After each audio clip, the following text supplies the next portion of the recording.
que lava os miasmas do espaço, limpe também nossa mente, regue nosso coração, porque o humus fecundo da boa vontade com que vocês estão aqui nessa tarde propicia que o coração esteja pronto para receber a semente do bem, do amor e da verdade. Vamos elevar nosso pensamento a Deus na súplica mais terna, para louvarmos e agradecermos ao Senhor por aqui estarmos, por esse milagre da vida que pulsa em nós, pelas dores, pelas lágrimas, pelos sofrimentos e aflições, tanto, Senhor, que nos concede por benevolência e por benesse, nessa escola bendita da aprendizagem, que vamos aceitando sem murmúrios, sem reclamações, na escola da aprendizagem que nos dá condições para galgarmos os degraus da nossa escala evolutiva, na nossa ascensão intelecto-moral. Agradeço ao Mestre Jesus por mais uma vez estar comigo e estar com todos os irmãos encarnados e desencarnados aqui presentes. Ó Jesus, utilize das minhas palavras e do meu coração, dulcifique-as com teus ensinamentos e com tua sabedoria. E em nome de Deus, em nome de Jesus, rogamos a permissão para assim iniciarmos a palestra desta tarde. E que assim seja. Irmãos, vou voltar a 2000 anos atrás e estar no sopé da montanha e do alto vislumbrar a figura insigne do psicoterapeuta maior, proferindo o sermão da montanha. Jesus, dentre as tantas verdades que você proferiu naquela tarde, bem-aventurados os puros de coração, porque verão a Deus. Entendemos, mestre, que ter um coração puro é, antes de mais nada, limparmos a nossa mente do tóxico mental, das mágoas, das culpas, dos ressentimentos, de tantas coisas que gradativamente vamos guardando, e que chega um momento que nesse entulho mental nos assoberbamos e nos destrambelhamos nas nossas caminhadas e andamos por caminhos trôpegos, sem rumo e sem direção. E você nos pede: retorne, filho bendito, ao meu redil, ovelha perdida. O retornar, tornar de novo, lembra-me o tema dessa tarde: ressentimento. Agradeço à irmã Sandra que um dia, após uma palestra nesta casa, disse-me: fale a próxima palestra sobre a tragédia do ressentimento. Aqui estou, para falar realmente desta tragédia maior que se chama ressentimento.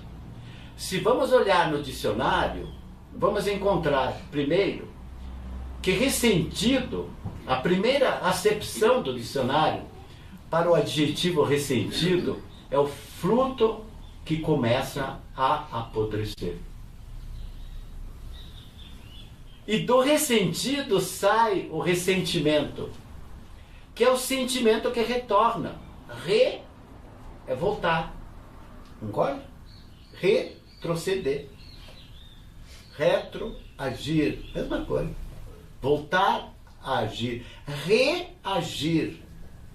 Agir novamente. Ressentimento. O sentimento que retorna. E por que tragédia? Joana d'Anges, nesse livro Momentos de Saúde e de Consciência, desperta-nos nesse capítulo palavra por palavra. Então, muitas coisas hoje eu vou preferir ler, interpretar e fazê-las chegar antes dos ouvidos ao coração de vocês. Procurarei falar tocado das fibras da minha alma, com o sentimento de que hoje estou de alma limpa, porque limpei minha mente, porque orei ao Senhor desde há dias que nós estamos na preparação para trazer aos irmãos o lume, a luz, a vidência desse mundo tão belo, O mundo é sarcástico, é cruel, é duro. Ouvimos tantas vezes.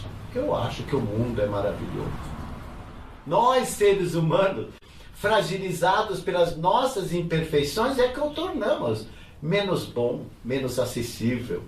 E vamos guardando. E vamos retendo em nós tanta coisa desnecessária. Então, quando o Mestre nos disse, o coração puro verá a Deus, ele faz sair de dentro de você essa luz, tirando-a de baixo para colocando no alto e fazendo com que todos percebam a sua luz, mas antes deles perceberem a sua luz, é porque você já ligou a sua luz interna. É ou não é verdade? Quando você aperta o botão, o interruptor para dar a luz ao ambiente, isso é mecânico. De uma forma mecânica também comandamos a nossa luz interior para que ela desponte.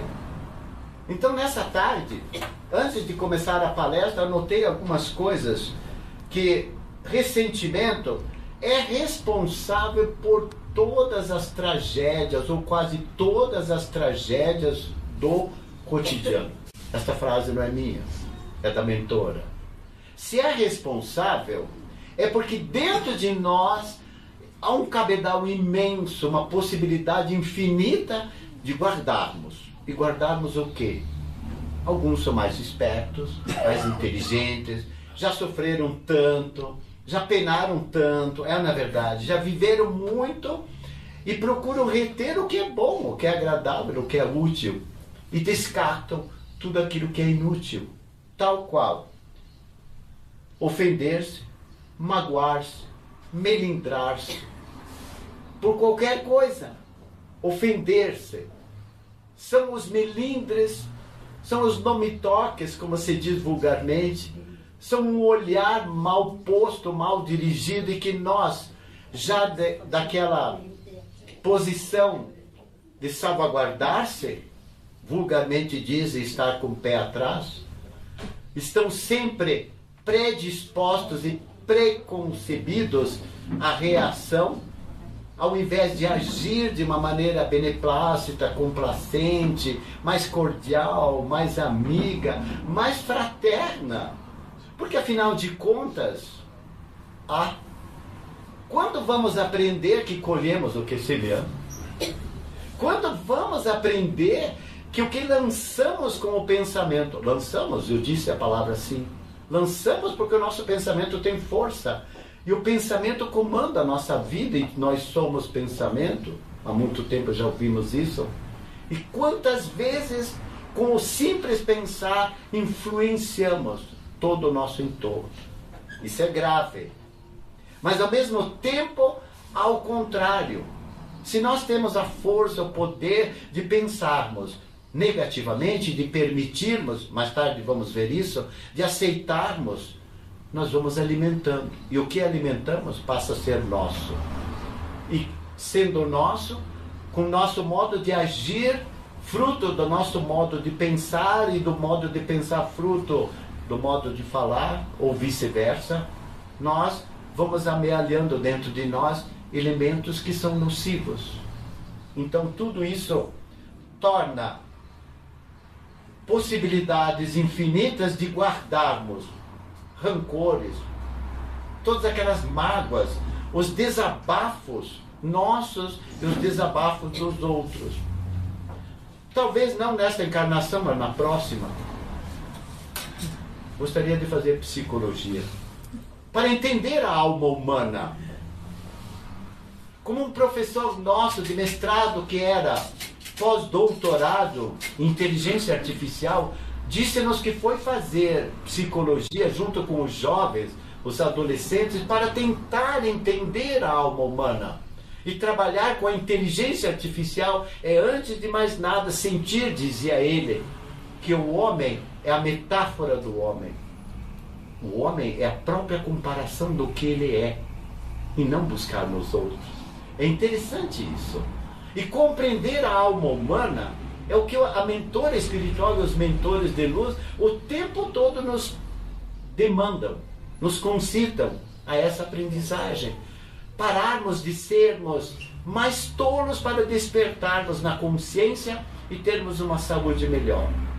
Com este preâmbulo, talvez estejamos prontos para falar e discorrer sobre esse tema da tragédia. E ela parte dizendo-nos que todas as pressões psicossociais, socioeconômicas e socioemocionais, tanto socioeconômicas como socioemocionais, nos convulsionam. E principalmente as psicossociais, as que são nossas e as que estão ao nosso derredor. E essas pressões desencadeiam, de Joana d'Ângeles, variados distúrbios, aos quais deixam larga faixa na sociedade. Dessas pressões que provocam, observem bem, as pressões psicossociais, as pressões socioemocionais e as pressões econômicas, e vivemos hoje pressionados o tempo todo por isso, causam-nos, observem, medo, ansiedades, amargura. Observe quantas pessoas nas conversas fraternas nos dizem: meu mal maior é minha ansiedade. Eu falo, que coisa boa. Meu maior medo é o medo. Meu maior medo é o temor. Mas por que guardá-las? Não devemos jogar tudo fora, mas devemos trabalhar com as emoções, compreender as emoções e perceber que a ansiedade também é boa, porque nos impulsiona, assim como o medo nos dá coragem. Todavia, quando represados sobre esses distúrbios do medo, da ansiedade e da amargura, desarticulam todo o sistema nervoso dos seres humanos, conduzindo a neuroses profundas, que somatizadas são responsáveis por enfermidades. Eu vou repetir. Provocam neuroses profundas que, somatizadas com tudo aquilo que acontece conosco e acontece ao nosso derredor, vão provocando doenças. Estamos falando do ressentimento, que é o final, a somatória de tudo. Provocam doenças tais como enfermidades alérgicas. E a alergia talvez seja a primeira, de uma causa emocional e de uma causa espiritual. Depois, enfermidades digestivas, quando a pessoa faz, então, você está com uma úlcera nervosa, uma gastrite nervosa, ele já disse, são todas de fundo emocional, do metabolismo e facultando a instalação de processos degenerativos. Percebe que isso é grave. Além dessas alergias que talvez uma grande parcela, quase a totalidade da humanidade hoje sofre de problemas alérgicos, pessoas que nunca tinham problema com alergia e de repente começam a ter, que precisam primeiro trabalhar as causas e não os seus efeitos, não é verdade? Começar de dentro para fora, essa limpeza interior, para chegarmos a esses gestos o tempo todo de corizas, de tosses, de pigarrear, de ferir nossa garganta. Antes de mais nada, nós estamos permitindo que nossos pensamentos se maculem e nossas células vão gradativamente sendo degeneradas. E nós somos potenciais, digo, desse bem maior, desse magnetismo curador. Concordam? Jesus utilizava-se do magnetismo para curar. Sempre por intermédio de Deus, e Deus como fonte primeira. Mas quando percebia, naqueles que o procuravam e pediam: mestre, se tu queres, eu melhorarei. Mestre, se tu queres, eu serei curado. É a súplica de quem já pensou, já refletiu e se aproximou do mestre com a intenção primeira: eu vou mudar, eu vou melhorar. Por que nós vamos às casas espíritas ou aos templos, às igrejas? Se não em busca de quê? De consolo, de conforto e de melhoria.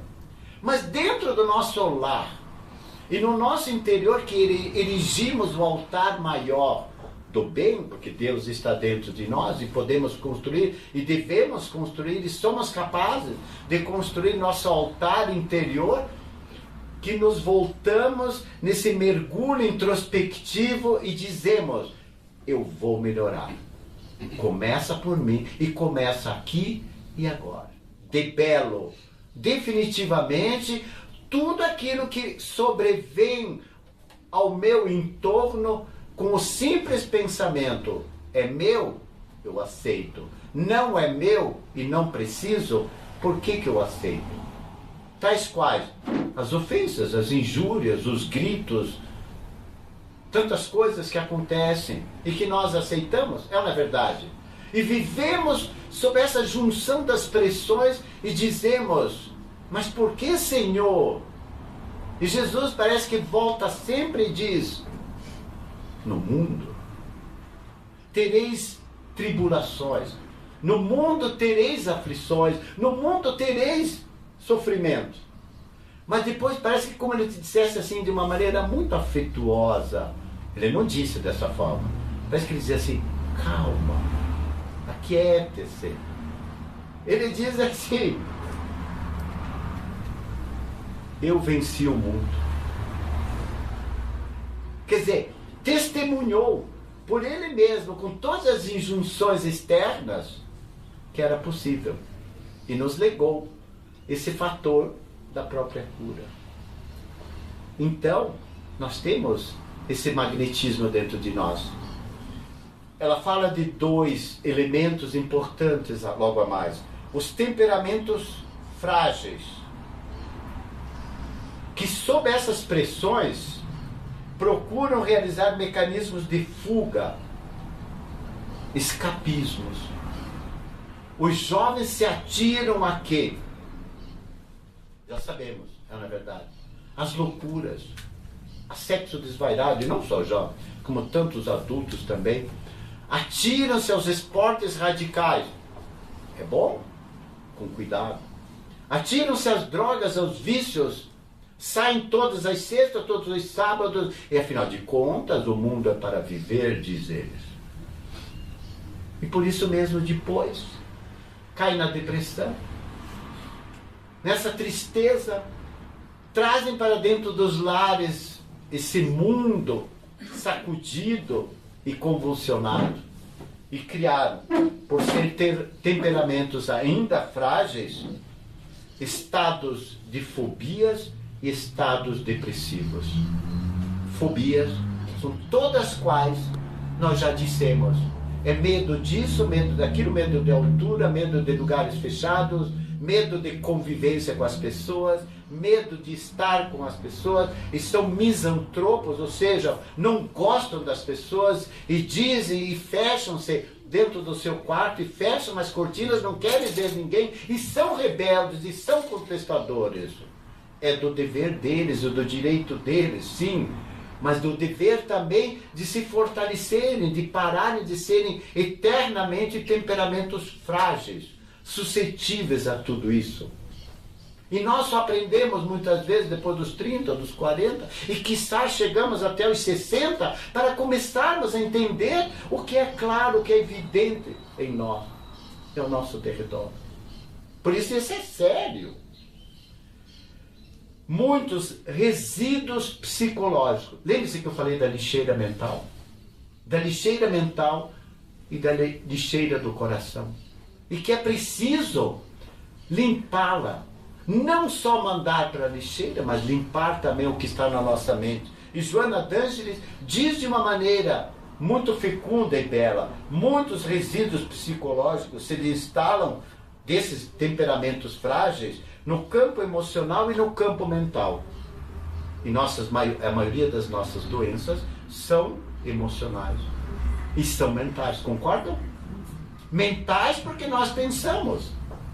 E nós ficamos com medo. Mas será? E esse medo e essa vacilação de mente vacilante leva-nos a fragilizarmos-nos emocionalmente. Então, ela fala desse campo emocional, gerando e dando lugar a perturbações de comportamento e a diversas doenças que permanecem sem diagnose adequado. De doenças que vêm para os consultórios, que vêm para as casas espíritas, pedindo por clemência, por caridade. Você pode me ouvir? E nos desabafos encontramos, quando nos dizem, irmãos amados, eu já fiz tudo que é tipo de exames, dos mais modernos aos mais simples, a começar pelas radiografias, pelos exames mais fortes, e nada é detectado. E por que continuam ainda esses estados doentios? Esta é a pergunta. Pessoas, além dos temperamentos frágeis, pessoas sensíveis. E todos nós somos sensíveis. Alguns se endurecem com o tempo e acham-se interessantes por serem duras, por não permitirem um sorriso, por não permitirem-se flexibilidade, por não cederem e por se tornarem uma vara dura, que Jesus falava em palavras duras e claras, corações empedernidos. Olhem bem a palavra, mais pedra, empedernidos, corações pétreos, duros, que nada penetra. Você pode fazer tudo ao redor deles, dar palavras de conselho, palavras afetivas, ou apelar para palavras mais duras, são insensíveis. Quer dizer, insensíveis é o que ele tenta mostrar. Mas chega uma hora que se fragilizam tanto e que choram dias e dias convulsivamente, percebidos que são, porque se perceberam que estava na hora, porque a panela explodiu, porque não cabia mais nada e que era preciso liberar. Então o ressentimento chega uma hora que é preciso pôr para fora, fazer a catarse. Compreendemos que cantar é um ato maravilhoso e que cura. Assobiar é um ato bom, mas eu não consigo assobiar, tantas pessoas dizem. Murmurem, falem de você para você, não se julgue. Mal interpretado quando você andar na rua falando sozinho, gesticulando. As crianças podem falar em voz alta, podem falar com os amigos invisíveis, não é verdade? Nós adultos não nos permitem, eu disse, não nos permitem. A sociedade nos cobra postura porque estamos falando sozinhos e gesticulando. Quer um exemplo? Você que anda de ônibus, vez por outra, que deixa o carro e vai de ônibus, permita-se sentar de vez em quando na janela e fique olhando na calçada as pessoas que vão passando. E observe o rosto, a fisionomia, as interpretações de quantos que falam.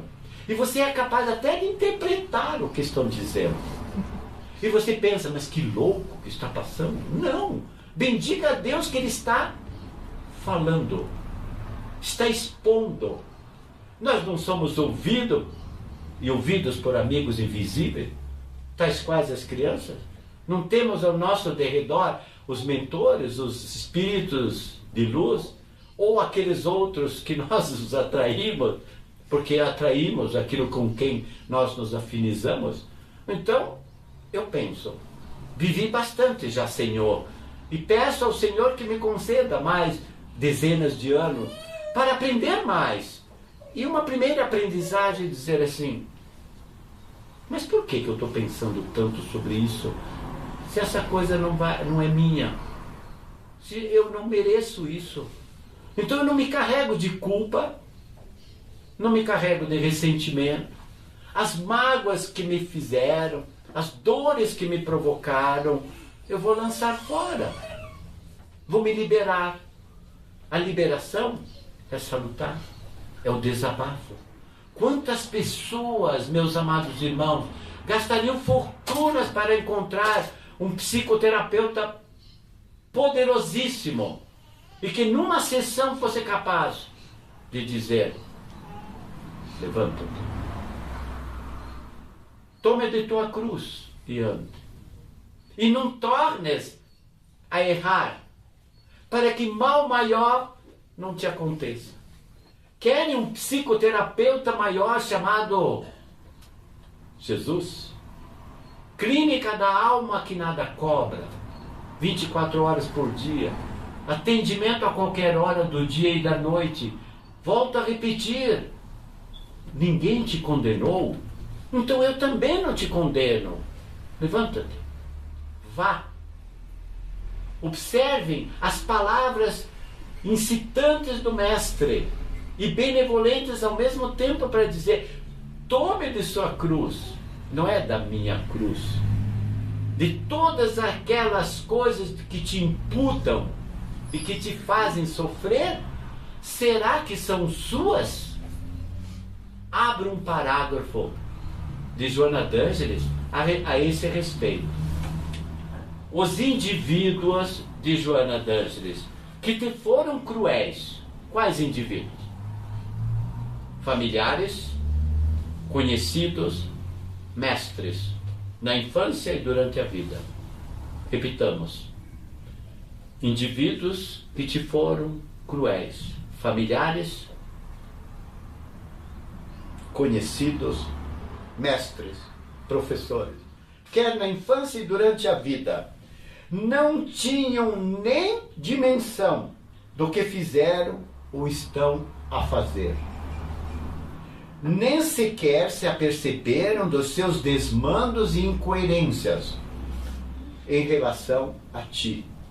A seu turno, sofreram as mesmas agressões quando crianças e apenas reagem conforme haviam feito outros em relação a eles. Mas não é exatamente voltando a Jesus?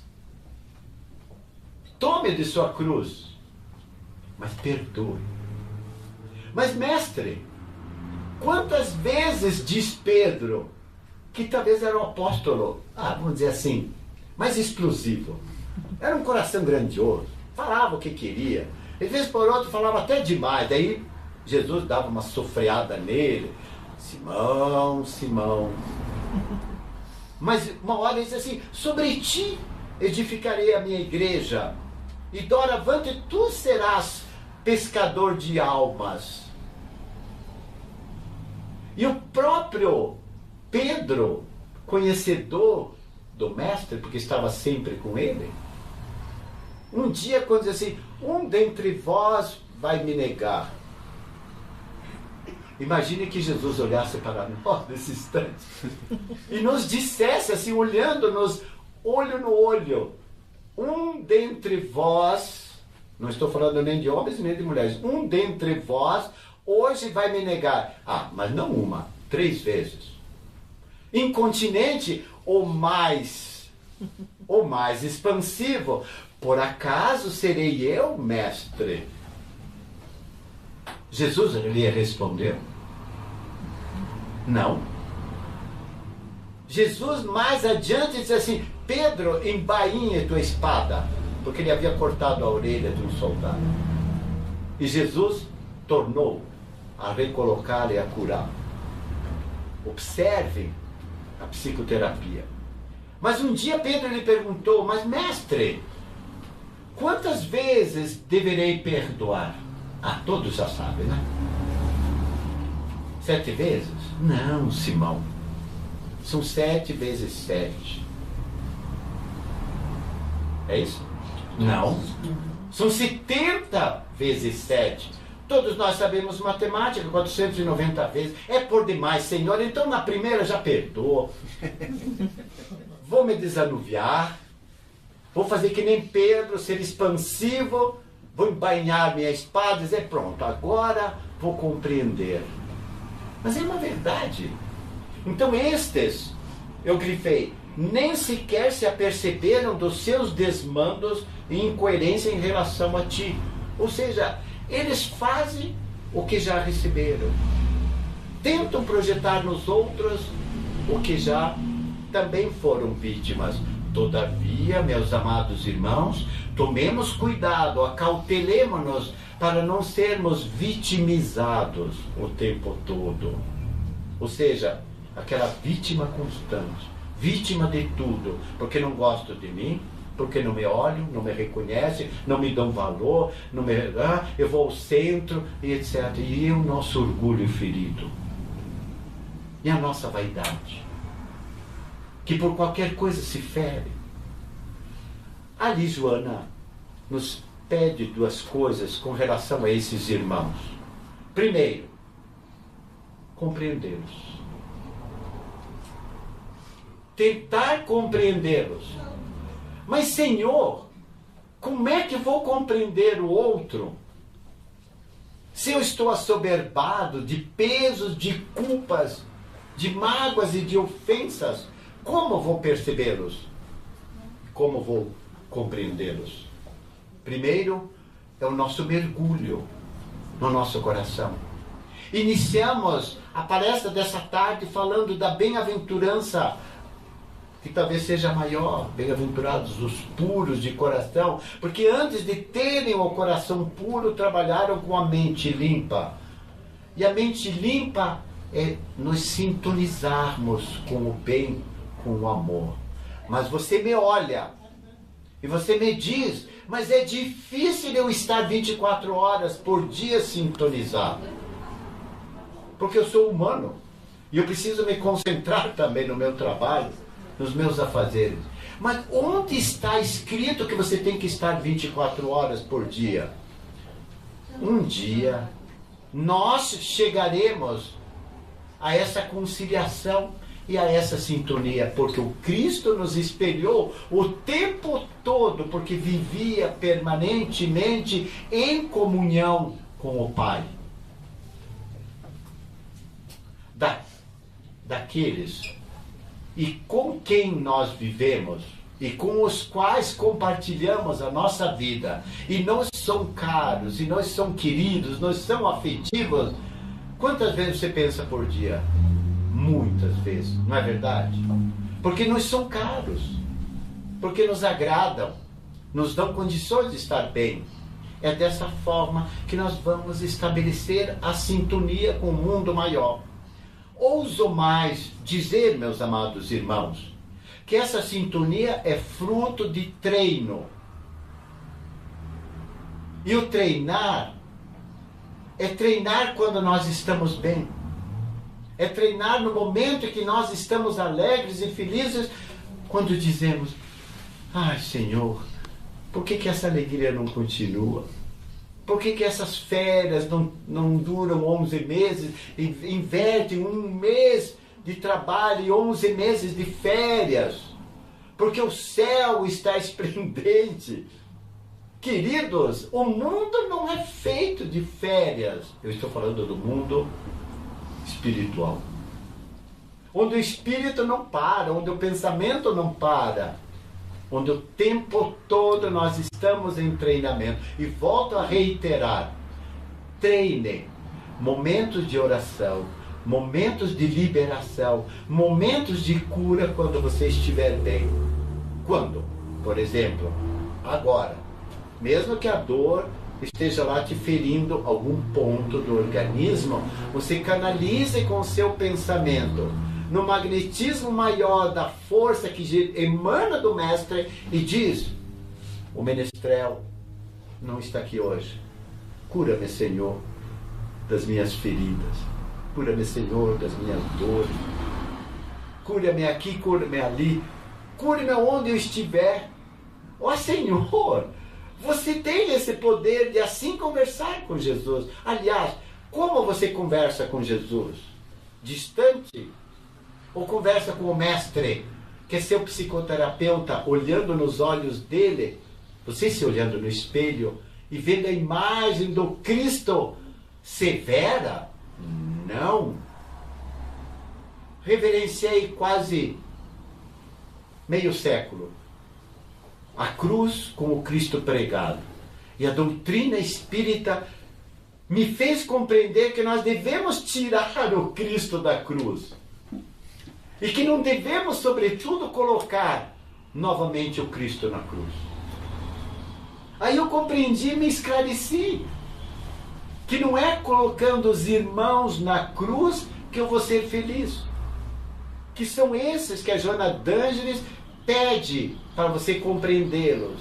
Os familiares, os companheiros de jornada da vida, os professores da vida, que não são só os mestres acadêmicos, mas são os professores da vida, de todo dia, quando você sai de casa, encontra o primeiro, já é seu professor, quando ele dá lições amargas do exemplo, da luta, sem se queixar. Esses são verdadeiramente mestres. E os outros que são mestres de fazer você sofrer. Esses, sobretudo, você os tira da cruz com o seu amor, com a sua bondade, com a sua compreensão. Então o primeiro passo é compreendê-los. E eu lhes pergunto, amados irmãos, qual o segundo passo? A resposta você já sabe. São 70 vezes 7. Perdoá-los. E ela nos diz, o primeiro passo será compreendê-los, considerando-os sem responsabilidades nem esclarecimentos. Querem que eu cite Jesus? Então vamos lá. No madeiro. Pai, afasta de mim este cálice, que era a ignomínia, que era a culpa, a dor, a mágoa, o sofrimento, tudo aquilo que nós guardamos. Ele disse tudo. Pai, afasta de mim esse cálice. Para logo em seguida, ele não precisava de resposta do Pai. Para dizer, Pai, perdoai-os, porque não sabem o que fazem. E a benfeitora espiritual diz, considerando-os sem responsabilidade, sem esclarecimentos, sem má intenção em relação a ti. E Jesus coroou tudo isso que a nossa benfeitora diz com o perdoai, porque não sabem o que fazem. E que é tão simples, vez por outra, dizer assim, deixa para lá. Talvez ele esteja tão assoberbado, né? Talvez hoje ocorreu um problema grave na família. Mas quando que nós vamos ter tempo de parar? Se somos movidos, qual é a palavra que vou dizer? A instantâneos, a rompantes. É qual o adolescente que diz assim, eu não levo desaforo para casa. Ele me falou, eu retruco. Mas para quê? Pare, pense, permita-se e dê a você mesmo um momento de paz, de interiorização. Mas isso é difícil, meus irmãos. É bonito falar. Eu confesso. Mas por isso que eu falo e reitero. É treino, meus irmãos. É treinar a cada instante quando estamos bem. Senhor, ao despertar, diga esta oração mais bela.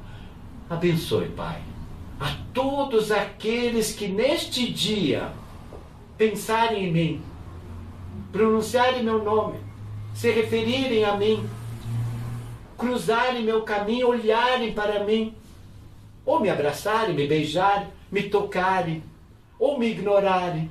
Abençoe, Senhor, a todos aqueles que me magoaram, me ofenderam, me caluniaram, me perseguirem. Senhor, eu os perdoo. Você já está começando o seu dia na bem-aventurança. E quando você repousa, diz obrigado, Senhor, porque eu aprendi hoje. E ela culmina, mediante tal recurso da compreensão, os perdoarás liberando-te. E eu diria que liberando-te é a nossa catarse, é a nossa purificação. Uns cantam, outros se entregam ao trabalho, aos afazeres, a fazer qualquer coisa, a ocupar-se, a não manter a mente vazia, a fazer qualquer coisa que os complete, que os enriqueça. Estão permanentemente ocupados. Mas quando nossos avózinhos, nossos paizinhos bem idosos, já não conseguem mais sair da cama ou da cadeira de rodas, o que vamos dizer para eles? Como dizia para minha mãezinha: mãezinha querida, você tem o maior poder dentro de você. Quando eu via minha mãe com o terço na mão, eu dizia: mãe, continue, reze seu terço, agora você pode muito mais. Seus dedos ainda contam as contas do rosário, mas seu coração pode envolver todos na oração, na prece. É isto, meus amados irmãos, que nos consola, que nos anima. Isso é purificação, isto é orar, perdoar e vivenciar o maior poder que está em nós. Mas vamos adiante. Nessa tragédia do ressentimento, algumas pessoas intoxicam-se de mágoas e morrem. Meu Deus, intoxicar-se é terrível. É fechar a glóten, é morrer asfixiado, é fenecer quando a vida está tenra, jovial e bela, com potencial imenso para dar continuidade à vida. Outras, inconscientemente, tornam-se vítimas de insucessos afetivos, ou de insucessos financeiros, ou de insucessos sociais. Diversos fracassam na autoestima, desvalorizando-se e fazendo o jogo da autodestruição, autopunindo-se, envolvendo-se em autopiedade, em autopunição o tempo todo, a autoestima lá embaixo.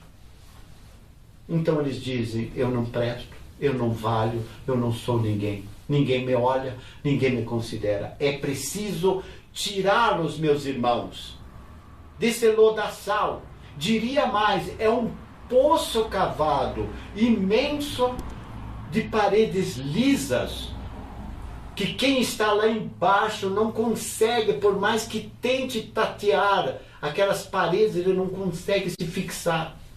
Até o momento que alguém lhe lança uma luz, ou uma prece, ou uma corda, ou alguém mergulha para erguê-lo.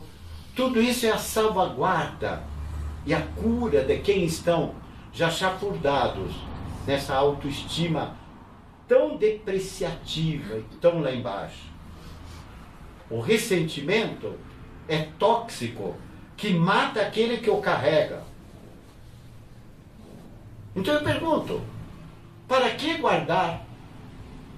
Se ele é tóxico e mata. Enquanto vibra na emoção, destrambelha os equipamentos nervosos mais sutis e produz disritmia. É óbvio que o coração dispara. Oscilação de pressão.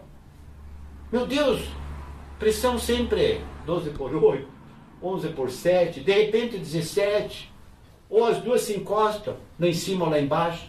É óbvio.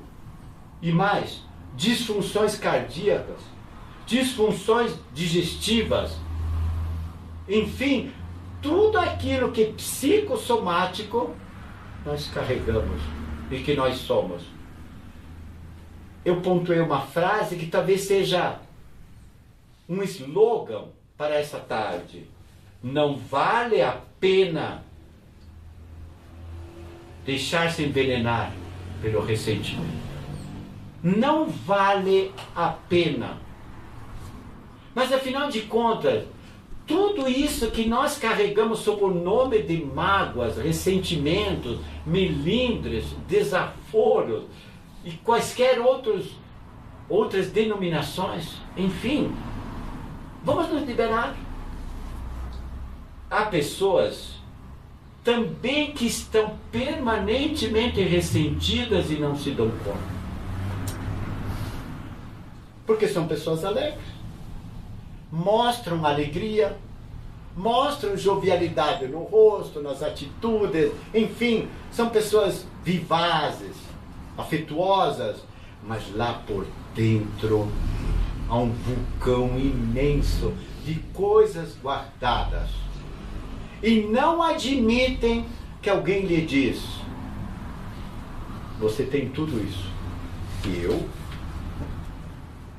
Porque o próprio Evangelho segundo o Espiritismo, quando fala principalmente de alguns pais de família, quando textualmente diz: lá fora são todos cordiais, afetuosos, gentis, e dentro de casa verdadeiros déspotas, verdadeiros tiranos. Isso é grave, queridos. Da porta para fora, cumprimentam alegremente a todos. Todos gostam dele. São educados, são gentis e são aparentemente felizes. E dentro de casa, mantém aqueles que estão com ele na servidão, no chicote, na tirania. São o que o mestre chamou belos por fora e podres por dentro, sepulcros caiados. Ai de vós! Encontremos no Evangelho de Jesus os tantos ais. Um deles está aí: ai de vós, sepulcros caiados. Porque guardam tudo isso na bela aparência por fora, aparentando, e a podridão do ressentimento e da tragédia por dentro. Um autoexame enérgico auxiliar-te-á a identificá-lo, esse ressentimento, nos refolhos da alma. Ou seja, ele está nas dobradinhas da nossa alma. E que nós tantas vezes mergulhamos e não a encontramos. Então, nós vamos compreender quando Joana d'Ângeles diz: o perdão divino dulcifica-me, acalma-me, dá-me a dimensão do poder terapêutico do amor. Só a palavra, o amor cura. Jesus disse: o amor, vocês cabem completar, cobre a multidão de pecados, de erros. O amor cura. O amor é terapêutico. Mas é esse amor que não precisa necessariamente abraçar, beijar e eternizar nas palavras eu te amo. É o amor que é sutil, que é abençoado. Ousaria dizer, é tal qual o amor da mãe. A mãe da Marina, que estava aí com aquela criancinha no colo, certamente ela está amamentando. Certo? Está amamentando? Agora não. Mas você cobra para o seu leite materno? Claro que não. Esse é o amor eternizado. Fora os outros gestos maternos. Passo a ver o mundo e as pessoas de maneira diferente, correta e positivamente. Então, ao invés de ver os outros como potenciais inimigos que vão me atacar, vão me ferir, eu os vejo de uma maneira correta, positiva. É o perdoar porque não sabe o que faz. Supero os ressentimentos que me martirizam. Talvez seja a maneira mais clara que a benfeitora nos pede nessa tarde. Superar. A superação começa por nós mesmos. Olhando-nos no mergulho interior, alguns precisam criar coragem de se olharem no espelho. Vamos começar. Não se olhe. Primeiro, não se veja nem alto, nem baixo, nem gordo, nem magro, nem bonito, nem feio, porque ninguém é feio. Veja os seus olhos dentro do espelho. Tão somente. Olhe só os seus olhos. E quantas vezes nós, juro, nós abaixamos os olhos olhando-nos no espelho. Porque a verdade está lá, no alter ego, no outro eu. Nessa alteridade de enxergar o outro, é que nós vamos nos enxergar. Mas enxergarmos-nos dentro do espelho e mergulharmos nos olhos que nós vemos no espelho e chegarmos à nossa alma e sermos capazes de dizer: eu me amo, eu me gosto. E daqui para frente, o meu dia será diferente. E vou sair daqui com outro ar, com outra aparência, porque aprendi a me olhar. São os famosos 4 autos bons: do autoconhecer-se, do autodescobrir-se, do autoamar-se e finalmente do auto-iluminar-se. Sabe quando você se arruma para aquela festa do amigo e da amiga mais querido que você tem? E que você se arruma com prazer, com alegria, porque você vai estar em companhia das pessoas mais agradáveis, sobretudo para homenagear a pessoa que você mais gosta, que você mais admira, de quem você tem por ela um imenso amor, uma imensa afetividade. Você se arruma para o bem. Então olhe-se, ilumine-se, ponha-se para cima e não se martirize. Mas a doutrina espírita tantas vezes nos concita a melhoria, a prepararmos-nos para a reforma íntima, todavia sem mágoas, sem martírios, sem culpas, sem dores. O próprio livro de Hermance Dufault, Reforma Íntima sem Martírio, o título por si só já nos chama a atenção para essa grande verdade. Finalmente, tudo agora está bem comigo, porque eu estou de bem com a vida. Compreendi me perdoando, compreendi me compreendendo, compreendi me aceitando, compreendi me amando, compreendi me valorizando, compreendi que eu me abraço, eu me afago, eu me acaricio, eu me gosto, porque sou filho de Deus. E os que estão comigo são meus irmãos. E para eles, eu vou dar o melhor de mim. Porque eu descobri que eu sou uma criatura inteligente. Eu semeio afetividade, eu semeio amor, eu semeio sorrisos.